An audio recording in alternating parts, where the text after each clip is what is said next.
IMF का इमरान ख़ान के दौरे हुकूमत में जो शराइत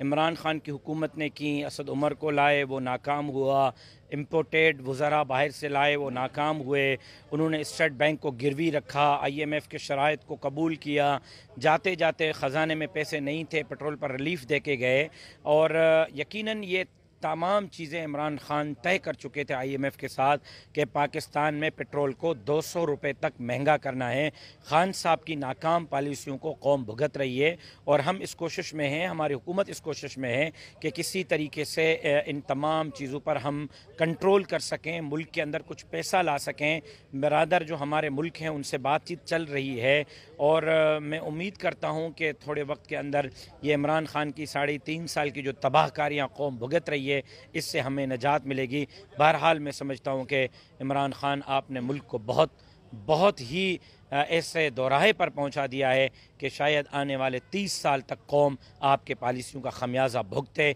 और कौम को अपील करता हूं कि ख़ान साहब की गलत पॉलिसियों को सामने रख कर और उनसे आप पूछें कि इमरान ख़ान कौम के ऊपर आपने इतना बड़ा जुल्म क्यों किया और मुल्क को IMF के पास क्यों गिरवी रखा। जिस अमेरिका मुर्दाबाद का आप नारा लगा रहे हो उसी अमेरिका और उसकी IMF के पास आप पूरे कौम को गिरवी रख चुके हो।